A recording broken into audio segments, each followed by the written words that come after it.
Vote আসে vote যায়, প্রতিশ্রুতি পায় মানুষ। আবারও দোরগড়ায় লোকসভা নির্বাচন। প্রতিশ্রুতির উপর প্রতিশ্রুতি, ঘর পাবেন, বাড়ি পাবেন, চাকরি হবে, বিদ্যুৎ আসবে, জল দেব বাড়ি বাড়ি। আদৌ কি পূরণ হয়েছে? এই মুর্শিদাবাদের বহরমপুরে মানুষের আশা প্রত্যাশা। পাঁচবারের সাংসদ রয়েছিলেন অধীর রঞ্জন চৌধুরী, বিজেপির প্রার্থী রয়েছেন নির্মল সাহা, ক্রিকেট তারকা ইউসুফ পাঠান, তিনি এবছরের তৃণমূল কংগ্রেসের প্রার্থী। কতটা হয়েছে এই এলাকার উন্নয়ন? মানুষজন কি বলছেন? কি ছিল আশা, কি ছিল প্রত্যাশা? কতটা পূর্ণ হয়েছে, কতটা এখনো অপূর্ণ রয়ে গেছে?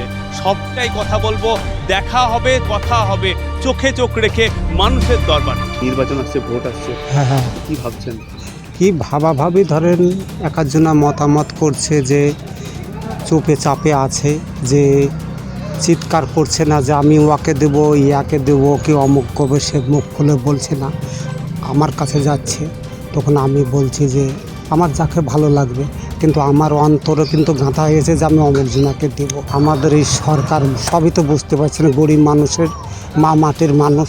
হ্যাঁ, এই তো আপনার চলছে, আর কি চলবে ধরে। আমরা খেটে খাওয়া মানুষ যতটুকু। কি করেন আপনি? আমি ঘাস টাস পরিষ্কার করাই সব লোক। এই যে সরকারি সহযোগিতা পান আপনি? না, আমরা সরকারি সহযোগিতা পাই না, কিছু পাই না। আর ওদেরই সহযোগিতা মিটছে না, তো ঘরে পোয়াল পালা দিয়ে টাকা থুয়ে দিচ্ছে, আমাদের স্বার্থ মিটছে না। কি চাইছেন? হ্যাঁ, এবং চাইছে দেশে ধরেন আপনার গরিব মানুষ আমাদেরকে কেউই দিবে না, বুঝতে পারলেন।